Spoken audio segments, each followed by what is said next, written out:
Entonces hoy vamos a hablar lo que es la fisiopatología y en sí la semiología del hipoglicemia, ¿no?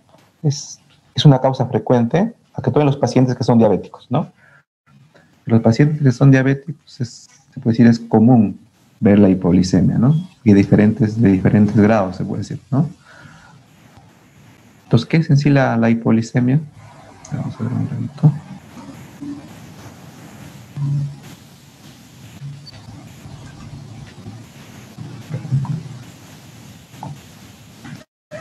Entonces, ¿cómo definimos la hipoglicemia? Como ya le dijeron, ¿no? Son cifras de glucosa por debajo de los rangos normales, ¿no? Asociados o no a síntomas de hipoglicemia que desaparecen con la administración de glucosa. Es en sí, ¿no? Aquí vamos a ver las cifras, ¿no? Porque como ustedes mismos han dicho, 70, 60, 55, algunos pueden decir otros valores, ¿no? Entonces vamos a ver, definir cómo se han definido las sociedades según los últimos estudios. Para que uno hable de lo que es hipoglicemia, habla de lo que se llama la triada de Whipple, ¿no? En 1938. ¿Cuándo se considera hipoglicemia? Entonces, la glucosa baja, ¿no? Que haya manifestaciones clínicas y que estas manifestaciones clínicas desaparezcan cuando normalizamos la glucosa. Entonces ahí estaríamos hablando de hipoglicemia, la triada de Whipple. Como ya vieron, ¿no?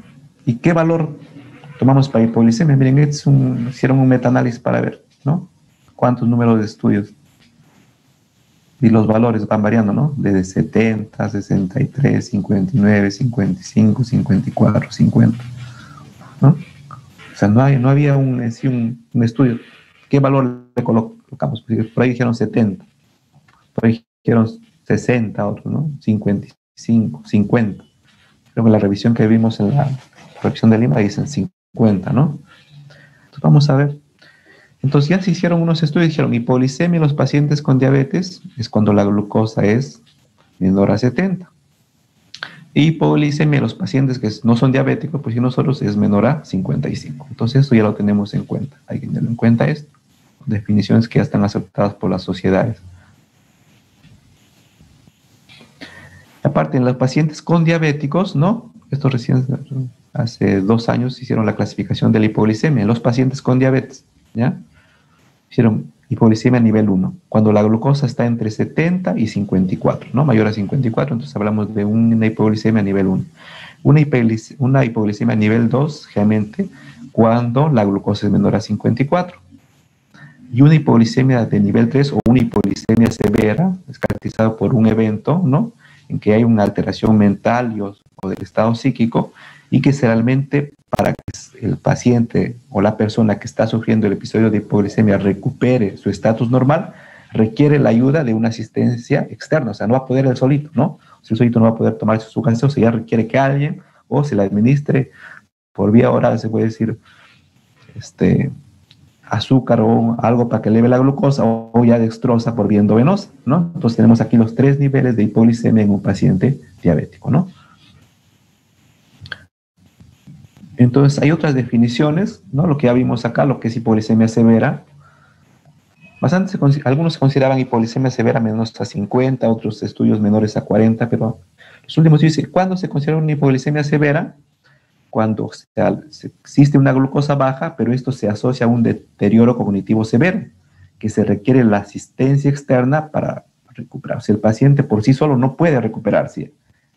Entonces se considera una hipoglicemia severa, ¿no? Una hipoglicemia sintomática documentada, más que todo eso en pacientes diabéticos, un evento que se acompaña con síntomas y signos con glucosa menor a 70, ¿no? Hipoglicemia sintomática, muchos pacientes ya tienen la glucosa menor a 70, ¿no? Pero más que todo esto lo vemos en los pacientes que tienen larga edad, ¿no? Son años diabéticos, ¿no? O sea, la glucosa llega a 60, 50 y el paciente no tiene ningún, se puede decir, ningún signo ni síntoma, ¿no? A veces el paciente de repente se desmaya, ¿no? Pero no tuvo los clásicos signos de sudoración, de taquicardia, no tuvieron, ¿no? ¿Cuándo es una hipoglicemia probable? Cuando se encuentra hay síntomas sugestivos de hipoglicemia, como ya vamos a ver posteriormente, pero no tenemos el valor de la glucosa. Entonces decimos probable, ¿no? Sintomática. Una hipoglicemia relativa es un evento que cursa con síntomas, ¿no? El paciente está sudando, tiene hambre, desesperación, taquicardia, pero le mide la glucosa y está mayor a 70, ¿no? Y esto generalmente se da en pacientes mal controlados, ¿no? Son pacientes que generalmente están con 300, 400 de glucosa, y cuando una vez le coloca insulina, a veces la glucosa está a 100, 120 y ellos ya sienten desesperación. Si me bajó la glucosa, pero se miden, está en 100, 110, o sea, no están con valores bajos, ¿no? Y esto es lo que vimos, la hipoglicemia clínicamente importante, clínicamente significativa, que ya se definió según varios estudios, se considera menor a 54 en el paciente con diabético, ¿no? Pero generalmente ahí ya se empieza a ver alteraciones de orden mental, ¿no? A nivel cerebral, más que todo.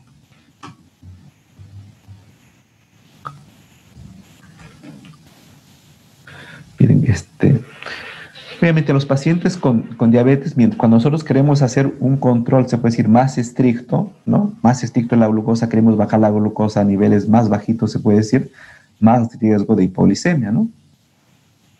O sea, mientras la hemoglobina glicosilada lo tengamos más baja, pues sin control de 6, si queremos control menor a 7, tenemos más, ¿no? La tasa, porcentaje de hipoglicemia va a ser mayor, ¿no? Y obviamente la hipoglicemia trae muchas consecuencias, mucha carga socioeconómica, ¿no? Pues si pongamos que ahorita tenemos un alumno que hizo hipoglicemia, ya no está en la clase, no se va a perder la clase, ¿no? Paciente que de repente hace hipoglicemia en el trabajo, ¿no? Va a dejar de trabajar bien, ¿no? Un paciente que está conduciendo hace hipoglicemia, sufre un accidente, ¿no? Entonces la hipoglicemia aumenta mucho los costos de hospitalización, ¿no? De medirse, o sea, las visitas médicas, la atención de emergencia. Varias consultas de emergencia son por hipoglicemia, ¿no? Son por hipoglicemia. Y obviamente los costos, pues, ¿no? Ausencia laboral, discapacidad laboral, ¿no?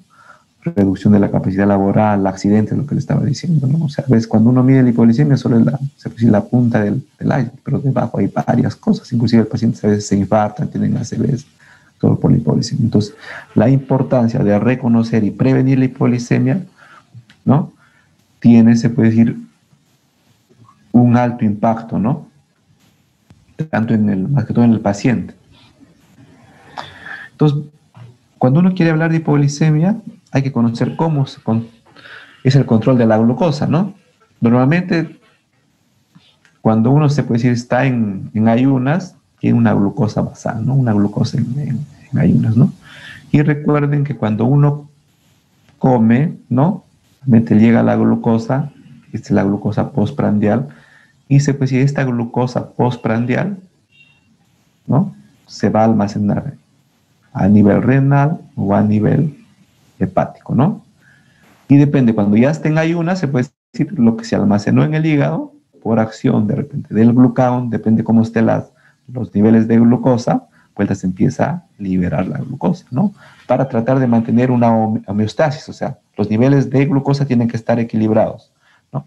Si uno come, se puede decir, está en estado postprandial, pues el cuerpo lo que trata es de guardar glucosa, ¿no? Y cuando uno está en ayunas, lo que hace de lo donde ha guardado en el hígado, ¿no? O en el riñón, empieza a sacar la glucosa para que trate de equilibrar, ¿no? Entonces, nuestro cuerpo trata de equilibrar la glucosa. Cuando ustedes se puede decir, toman su desayuno, ¿no? Sube la glucosa postprandial, entonces el cuerpo empieza a guardar su glucosa, ¿no? O de acá cenan, su cuerpo entonces empieza a guardar a nivel del riñón, a nivel hepático, y toda la noche que no comen para mañana, hasta la madrugada, se puede decir, su cuerpo está produciendo glucosa a nivel hepático. Y esto se puede decir, se regula a través principalmente de dos hormonas, que es la insulina y el glucagón, ¿no? Vamos a ver acá, ¿qué sigue? Normalmente, si de 100 gramos de glucosa que uno consume, pues se absorbe, ¿no? Para 30 gramos al hígado, ¿no? Y el resto de los 70 gramos se distribuye, ¿no? A nivel de músculo, 27 gramos, al tejido adiposo, a nivel renal 8 gramos, y miren el cerebro cuánto gasta, 15 gramos a nivel cerebral, ¿no? Y otros 15 gramos vuelve a nivel hepático, se puede almacenarse, ¿no? Entonces se puede decir, se puede decir la homeostasis de la glucosa, ¿no? En el estado postprandial, se puede decir la glucosa de la dieta, ¿no? La glucosa es exógena, o sea, realmente sube la glucosa, entonces lo que se trata de guardar, ¿no? A nivel hepático. Si uno ya empieza uno empieza a comer 4 horas, a nivel del hígado, se empieza a producir, ¿no?, glucógeno hepático, ¿no? Si uno realmente no come 12 horas, ¿no?, aparte el glucógeno hepático realmente te dura, miren, más o menos 20, 24 horas, ¿no? O sea, hasta un día se puede usar el glucógeno hepático. Después, si uno deja de comer más de 24 horas, se puede decir, o ya en las 12 horas, el cuerpo empieza a hacer la neoglucogénesis, ¿no? O sea, que ya empieza a utilizar otras fuentes para convertir, más que todo, proteínas, ¿no?, en glucosa, ¿no? O sea, si uno empieza a hacer más ayuno, ¿no?, empieza a producir esta, que es la glucosa, ¿no? O sea, la neoglucogénesis. Y si se puede decir en un estadio 3, realmente de inanición, se puede decir, uno hace una huelga de hambre, ¿no? Hay degradación de proteínas y las grasas y los aminoácidos y el glicerol realmente son los sustratos para la gluconeogénesis. O sea que el cuerpo empieza a producir, a hacer glucosa de otras moléculas, ¿no? Como se puede decir la grasa o como puede ser realmente las proteínas. Empieza a utilizar como energía, más que todo, los cuerpos cetónicos, por decirlo, ¿no? Entonces, ¿qué pasa? Entonces, lo que pasa normalmente, ¿no? Entonces, cuando hay, se puede decir, un desbalance en esta homeostasis de la glucosa, se puede decir porque hay un aumento de la insulina, puede ser endógena o exógena, o porque hay falla, ¿no?, en la producción de glucógeno o en otros, o el aporte también, ¿no? O el aporte. O sea, si no hay suficiente aporte, o hay un daño a nivel hepático, no se almacena bien a nivel hepático o a nivel renal, también son causas de hipoglicemia, ¿no? Entonces vamos a ver acá las causas de la hipoglicemia, miren, ¿no? Puede ser drogas, generalmente insulina, que son las sulfonilurias, generalmente secretagogos de insulina, el alcohol u otros, ¿no? Los estados críticos de enfermedad renal, lo que vimos hepática, o sea, si tienes una falla hepática no almacenas glucógeno, ¿no? La falla cardíaca, la sepsis, consumo, la inanición, las deficiencias hormonales, ¿no? Recuerden que la glucosa se regula con el cortisol, el glucagón, la epinefrina, ¿no? Esto se altera generalmente en la diabetes, ¿no? En los tumores, ¿no?, células más que todo de los noislotes, en el hiperinsulinismo endógeno, los insulinomas, los desórdenes funcionales de las células beta, nesidoblastosis, o en otras tumoraciones, o a veces los anticuerpos contra el receptor también de insulina, ¿no?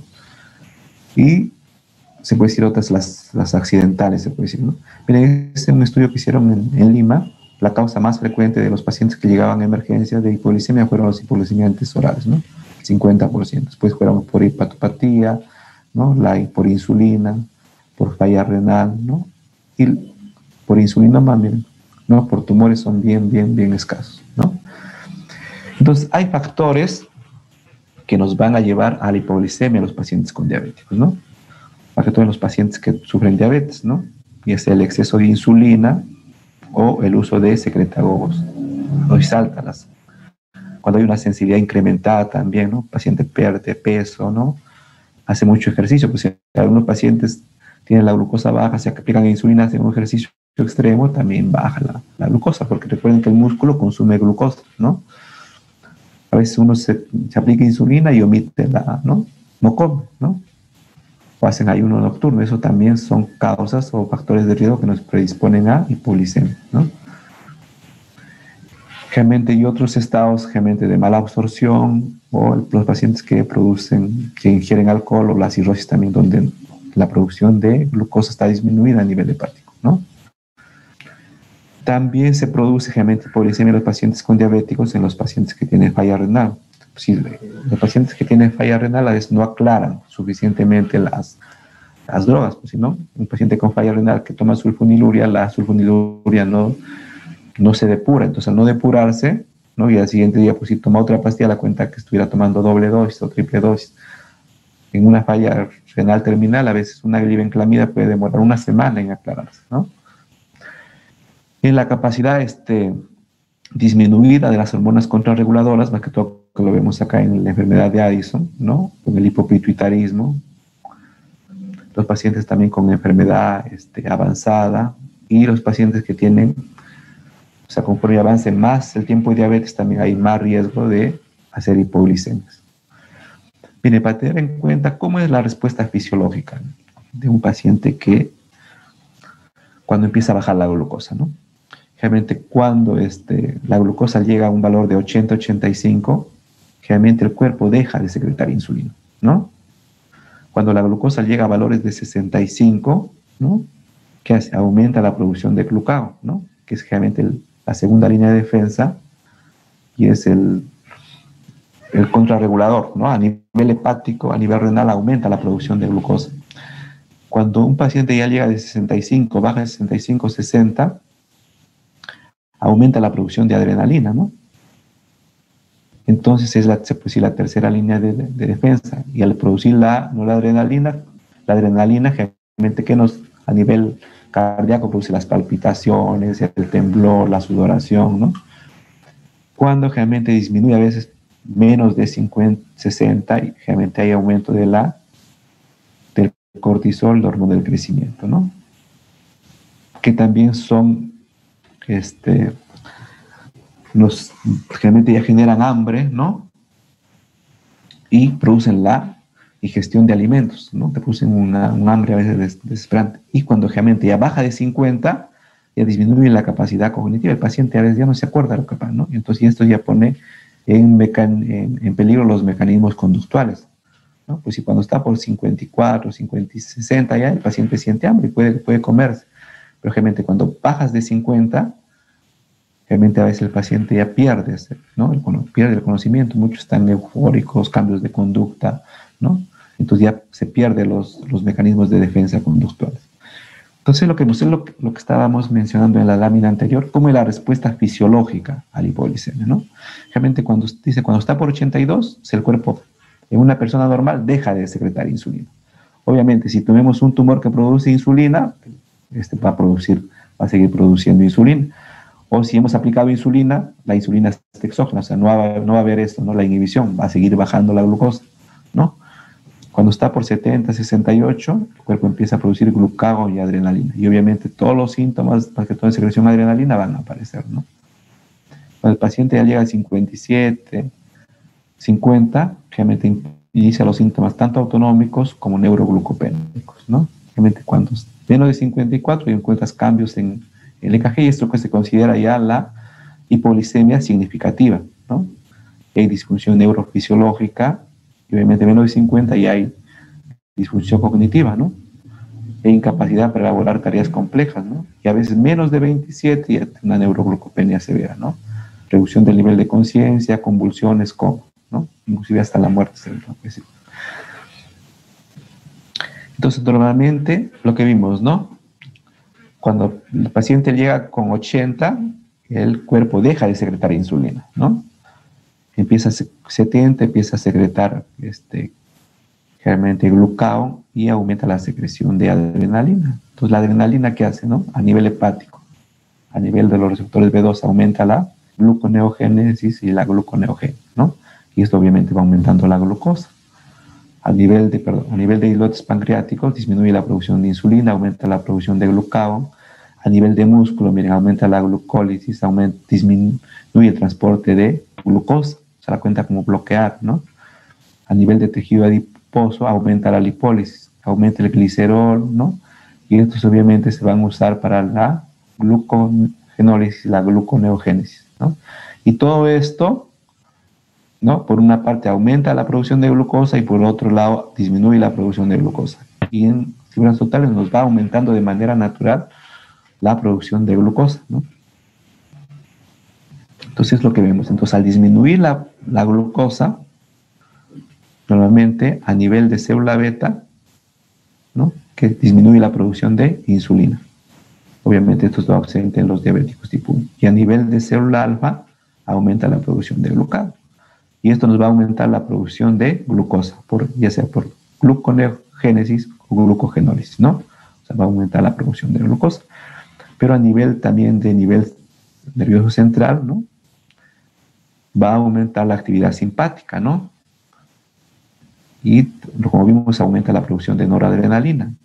Y este aumento de noradrenalina va a tener efectos tanto a nivel, como vimos, hepáticos, a nivel renal, ¿no? Y eso nos va a dar los síntomas, ¿no? Las palpitaciones, los temblores, la excitación. Y a nivel, generalmente, colinérgico, nos va a producir sudoración, el hambre, ¿no? Es un efecto colinérgico. Y obviamente estos aumentos de los síntomas este, neurogénicos nos van a aumentar, ¿no? Las ganas de querer comer, el hambre. Entonces uno va a querer ingerir algo. Entonces todo esto, por una parte, el aumento de la producción endógena y el aumento del consumo o el aporte exógeno. Todo esto nos van a aumentar la glucosa. Entonces, de manera natural, uno trata de compensar. Obviamente, los pacientes con diabetes se va a ver alterados muchos de estos sistemas compensatorios, ¿no? Entonces, las hormonas contrarreguladoras, ¿qué sucede en la hipoglicemia, no? El glucagón nos aumenta la glucogenólisis, nos aumenta la gluconeogénesis, la adrenalina de igual manera. Y entonces, y si la hipoglicemia, pues cuando si la hipo se prolonga, ¿no? El glucagón nos aumenta, vimos esto, ¿no? A nivel hepático. La adrenalina a nivel hepático nos aumenta también la glucogenólisis, la gluconeogénesis a nivel muscular, ¿no? De igual manera aumenta la proteólisis, a nivel de grasa aumenta la lipólisis, ¿no? Y nos disminuye la producción de glucosa, igual el cortisol, igual la hormona del crecimiento, ¿no? Nos aumentan tanto a nivel hepático, a nivel muscular y a nivel periférico nos disminuyen la captación de glucosa. ¿Con el fin de qué? De compensar, de lograr la homeostasis, ¿no? Lo que vimos de manera natural, se puede decir, en una persona, en los pacientes con diabéticos, esta respuesta protectora, ¿no? De disminución de la producción de insulina, de producción de glucagón, de adrenalina, se va perdiendo, ¿no? Y generalmente las hormonas contrarreguladoras recién aparecen, se puede decir, sus efectos cuando están por 45, cuando están menos, recién aparecen los síntomas. Y a veces es tarde, a veces el paciente recién siente esos síntomas, pero ya se está desmayando, ¿no? Porque se ha perdido esta respuesta protectora, ¿no? Y obviamente esto nos va a dar muchos cambios, ¿no? Lo que ya vimos en la parte anterior, pues a veces el paciente está con 40 de frente, termina de veces desmayándose, los pacientes con diabetes. Entonces, lo que también los pacientes con diabetes, se puede decir de que tienen largo tiempo, falla, ¿no? O sea, no hay disminución de la producción de insulina, no aumenta el glucagón, ya han tenido esta veces hipoglicemias previas, ¿no? O sea, la respuesta simpático-adrenal se encuentra disminuida, ¿no? Entonces, estos pacientes tienen muchas veces hipoglicemias inadvertidas y tienen una respuesta contrarreguladora defectuosa. O sea, esto que hace que nos produzcan hipoglicemias recurrentes, ¿no? Con todos los riesgos que nos traen de caídas, ¿no? De desmayos, inclusive a veces de cuadros muy, muy severos que hemos tenido a veces en el hospital, con aparentemente hasta muerte cerebral, lo que se llama la encefalopatía hipoglicémica, muy severa, ¿no? Entonces, la generación de los síntomas neuroglucopénicos y autonómicos en respuesta a la hipoglicemia, o sea, cuando el paciente se presenta una hipoglicemia a nivel tanto de sistema nervioso simpático como el parasimpático, se activan, pues, ¿no? Por decir, a nivel adrenal, a nivel simpático, a nivel muscular nos produce tremor, ¿no? Entonces, todos los síntomas autonómicos que vamos a ver acá, la adrenalina nos produce taquicardia, ¿no? A nivel de piel, ¿no? Produce la sudoración, ¿no? O sea, todos estos síntomas que se producen por la hipoglicemia se ve ya sea cuando se activa el sistema simpático, parasimpático, o a nivel de corteza cerebral, ya cuando baja menos de 50, todos los síntomas de neuroglucopenia, bueno, trastornos del estado de conciencia. Entonces, lo que queremos acá es ver qué síntomas nos produce la hipoglicemia, ¿no? O sea, la clasificación de los síntomas de hipoglicemia están en neurogénicos y neuroglucopénicos, como dicen, ¿no? Neuroglucopénicos, sí, cuando ya falta a nivel cerebral la glucosa, ¿no? Que es menos de 50. Y los neurogénicos va a depender mucho del umbral de cada paciente, precisamente ya menos de 70 y empiezan los síntomas, ¿no? Los síntomas adrenérgicos, el paciente va a sentir palpitaciones, temblor, ansiedad, y los colinérgicos, sudoración, hambre, parestesias, ¿no? Ligeramente, cuando la glucosa ya disminuye menos de 50 y empiezan los síntomas y signos neuroglucopénicos, alteraciones cognitivas, cambios de conducta, anomalías psicomotoras, crisis convulsivas y coma, ¿no?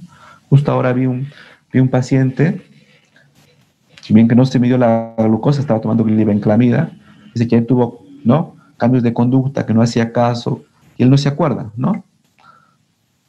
Pero cuando le dieron algo de comer, agua con azucarada, con un pan, ¿no?, se recuperó. Entonces, pues en ese caso, tenemos una posible hipoglicemia, ¿no? Entonces, como ya vimos acá, los síntomas, esto para que recuerden qué nos produce, qué síntomas nos produce la hipoglicemia, ¿no? Las palpitaciones, latido del corazón acelerado, sudoración, temblor, muchas veces cefalea, en muchos casos náuseas, problemas de visión, generalmente cuando ya está menos de 50, hambre, ¿no? Escalofrío, sudor frío, sentirse mal, ¿no? Mareado, aturdido, nervioso, ansioso, cansado, ¿no?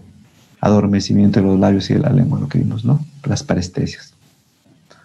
¿Alguna pregunta hasta esto de la exposición?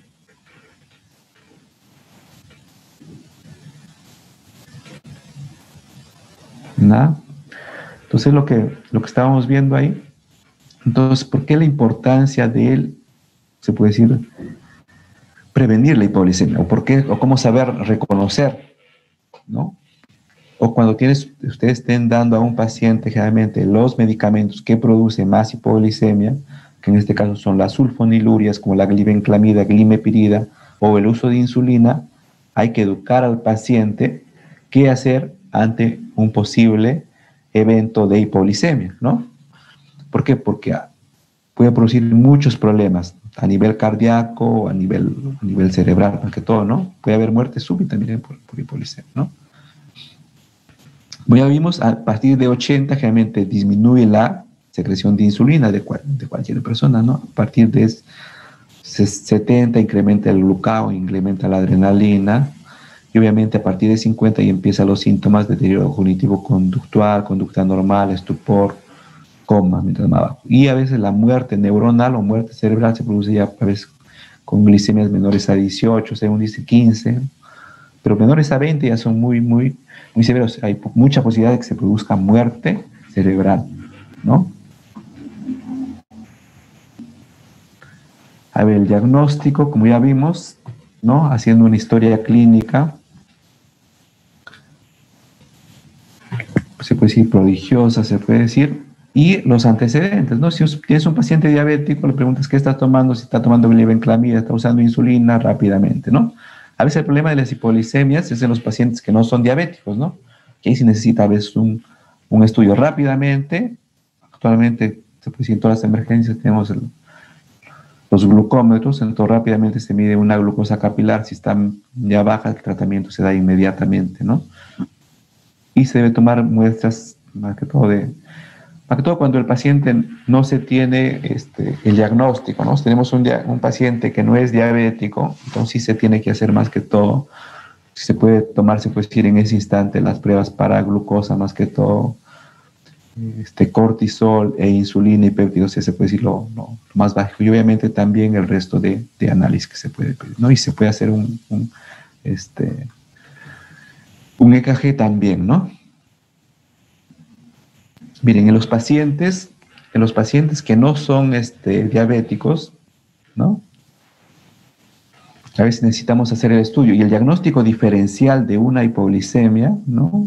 Si encontramos una hipoglicemia baja, tenemos que hacer el diagnóstico diferencial, ¿no? Si hay síntomas o si hay signos, ¿no? Si en un paciente que es normal, miren, si está menos de 55, la glucosa, realmente la insulina está bajita, el péptido C está bajo, la proinsulina baja, el beta-hidroxibutirato bajo también, ¿no? El incremento de glucosa tras glucagón también está, se puede decir, bajo, no hay fármacos, ¿no? No hay anticuerpos, se puede interpretación diagnóstica, es normal, ¿no? Pues un paciente que está haciendo ayuno muy prolongado, ¿no? Cuando un paciente se le administra, pues si se ha aplicado insulina exógena, vamos a encontrar la glucosa baja, la insulina alta. ¿Por qué? Porque se aplicó, ¿no es cierto? El péptido C va a estar bajo, ¿no? Porque no se está produciendo. O sea, el péptido C por parte del páncreas, ¿no? La proinsulina va a también estar baja, el beta-hidroxibutirato también bajo. Y obviamente el incremento de glucosa tras el glucagón se va a lograr incrementar, ¿no? En los pacientes que tienen tumores, pues si un paciente con un insulinoma, que es lo más común en los pacientes que no son diabéticos, se puede decir y adultos, ¿no? Encontramos una glucosa menor de 55, pero aquí encontramos el péptido C y la insulina altas, ¿no? Igual que la proinsulina y siempre el beta-hidroxibutirato bajo. Y obviamente el incremento de la glucosa tras la administración de glucagón es mayor de 25, ¿no? Y obviamente no hay fármacos circulantes, ¿no? Los anticuerpos antiinsulina negativos. Entonces, es para tener en cuenta, y pues si ustedes administran una glibenclamida, ¿no? O sea, la glibenclamida, ¿qué hace? Nos ayuda, aumenta la secreción a nivel de páncreas, de células beta de insulina, o sea, va a ser muy parecido a lo que es un insulinoma. O sea, la única diferencia va a estar que, ¿no? Si uno dosa sulfonilurias, aquí vamos a estar positivo y aquí negativo, ¿no? O sea, si no podemos dosar, se puede decir, los hipoglicemiantes orales, va a ser muy difícil hacer el diagnóstico diferencial, ¿no? Pues si de un paciente que es normal y que de manera, se puede decir, inadvertida o advertida, se toma una glibenclamida. Y recién tuve un paciente así, ¿no? Estaba en su trabajo y en su trabajo le dicen, posiblemente tengas diabetes, ¿no? A mí me recetan esta pastillita, tómate, ¿no? Y el paciente se tomó la pastilla, ¿no? A las 2 horas empezó a tener trastorno de conciencia, ¿no? El problema es que no sabían qué tiene, ¿no? Y la familia recién tomó la tarde, a las 5 de la tarde, y hasta que llegaron al hospital, como las 2, al siguiente día que lo llevaron, el paciente había estado desmayado. Y cuando lo hacen, la glucosa estaba bien bajita, ¿no? Como 15 de glucosa había estado. Suerte que no tuvo, se puede decir, una muerte cerebral, pero el paciente no se acordaba que había tomado, ¿no? Entonces nos hizo hacer todos los estudios, inclusive como no salía, lo pusimos a la prueba de ayuno, ¿no? Pero el paciente ya pasó 1 día, 2 días y la glucosa no subía, ¿no? Sí, no, perdón, no bajaba, ¿no? Se mantenía estable. Entonces, y después se acordó que había tomado una pastilla para que le baje la posible diabetes que él tenía, pero él no era diabético, era normal, ¿no? Obviamente el diagnóstico diferencial, si encontramos un paciente con estas, a veces taquicardia, palpitaciones, sudoración, hay que hacerlo con síndromes psiquiátricos, histeria, síncope, hiperventilación, depresión endógena, intoxicación, alcoholismo agudo, barbitúricos, ¿no? O por otras endocrinopatías, ¿no? El hipoparatiroidismo, que el paciente está temblando, la tirotoxicosis, acá, ¿no? O el feocromocitoma, ¿no? O a veces con otras enfermedades, ¿no? Narcolepsia, las convulsiones, una meningitis o síndromes circulatorios, angor, ataques vasovagales, hipotensión ortostática, un síncope carotídeo. Pues para tener en cuenta en los síndromes diferenciales de lo que es hipoglicemia, ¿no? Y obviamente cuando tenemos una hipoglicemia, lo que hay que ver, obviamente, es evitar el daño cerebral, ¿no? Recuerden que cuando la glucosa está más baja, mayor compromiso del estado del sensorio, ¿no?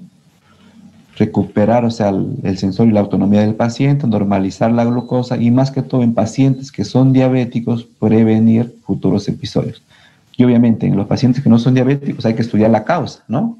Y una vez que uno estudia la causa, dar el tratamiento, más que todo cuando uno se puede decir, un insulinoma u otra causa, ¿no? Mira, este es el caso clínico que nos han presentado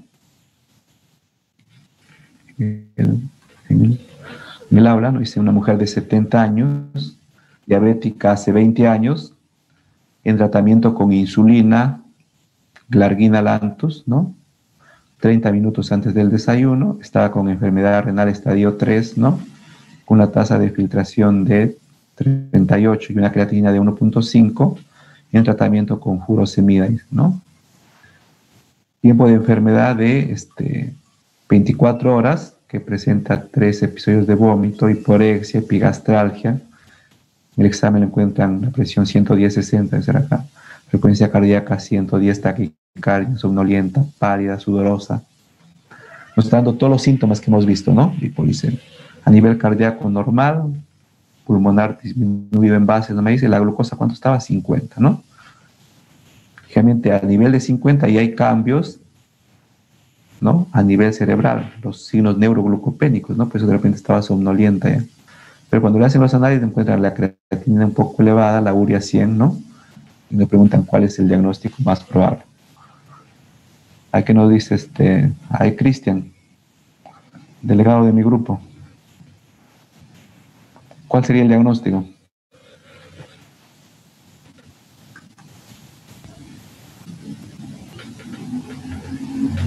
O'Brien William. ¿Están por ahí? No. ¿Están? Va a haber un voluntario, mejor. ¿Cuál sería su diagnóstico para...?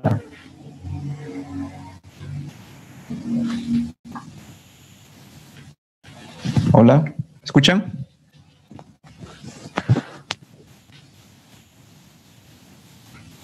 Sí, doctor. ¿Cuál sería su diagnóstico? Voluntario, veo Remy. Remy Gamarra. Veo ahí Remy Gamarra.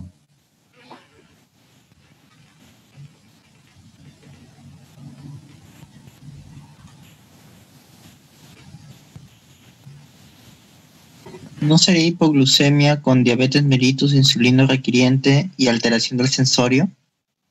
Claro, puede ser uno, ¿no? Pero ¿qué más tienen? Pero recuerden, la creatinina está elevada, ¿no?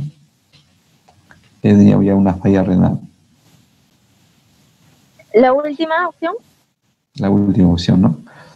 ¿Y cuál diferencia hay entre insulino requiriente e insulino dependiente? Porque es diabetes. ¿Qué tipo de diabetes es la paciente? ¿Tipo 1 o tipo 2? Tipo 2. Tipo 2, ¿no? Insulino requiriente es que produce poca cantidad de insulina, pero necesita, digamos, una insulina exógena para que lo ayude en todo su metabolismo. Insulino dependiente es que no produce ya nada de insulina. ¿No? Generalmente los insulino dependientes, ¿no? Son los diabéticos tipo 1 y ahí generalmente ya necesitas no solo la insulina basal, sino los insulina en bolos, ¿no? Desayuno, almuerzo, cena o las bombas de infusión de insulina que se usa actualmente. En cambio ella, mira, solo usa 12 unidades de insulina y con 12 unidades, que es una dosis en sí baja, inclusive hizo hipoglicemia, ¿no? Hizo hipoglicemia la paciente, ¿no? Que la encuentra somnolienta, pálida, sudorosa. Lo más probable es que estaba hiporéxica, vomitó, no comió, ¿no? Y se aplicó la insulina, ¿no? Y eso le produjo la hipoglicemia, ¿no? Entonces aquí tenemos, realmente estaba somnolienta, ¿no? O sea, la paciente ya no se puede decir, sostener por sí sola, o sea, tomarse una gaseosita, tomarse, como le digo, comerse un pan o un caramelo, lo que sea, para que le suba la glucosa. Entonces, si la paciente ya no puede por sí sola revertir su hipoglicemia, ya estamos hablando de hipoglicemia severa, ¿no? Hipoglicemia severa. Bueno, insulino requiriente porque está requiriendo, ¿no? Enfermedad renal 3, porque acá nos dicen, pero enfermedad renal estadio 3, ¿no?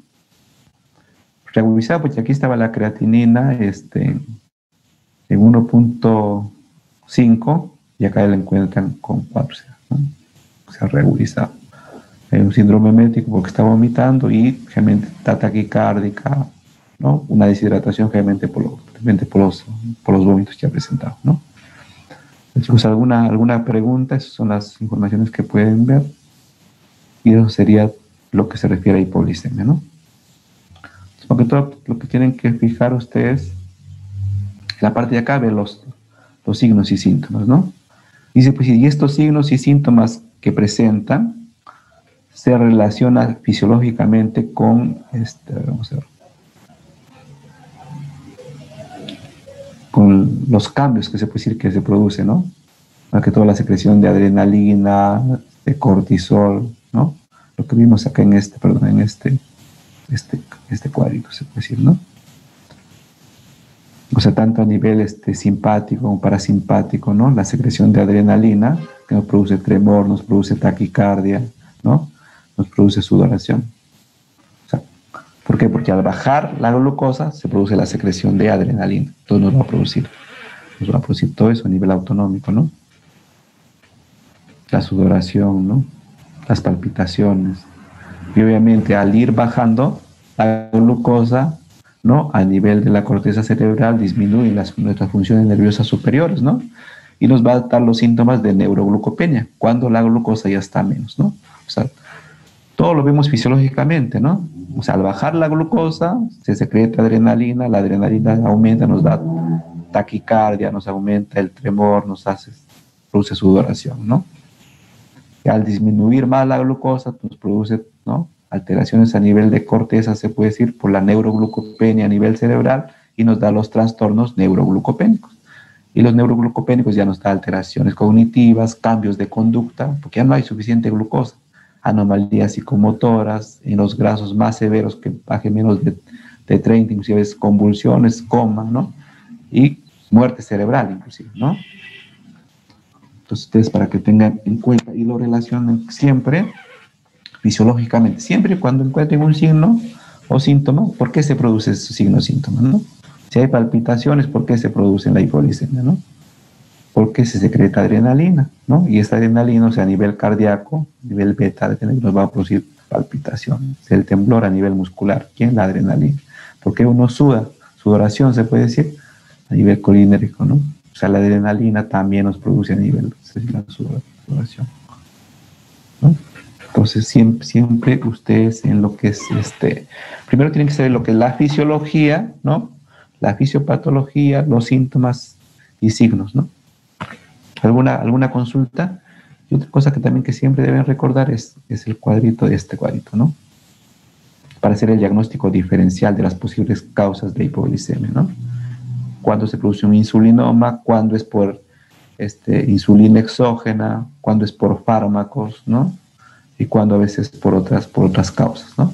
Obviamente esto es en un adulto. En niños ya a veces tenemos que pensar en otras cosas, ¿no? Generalmente alteraciones ya metabólicas, ¿no?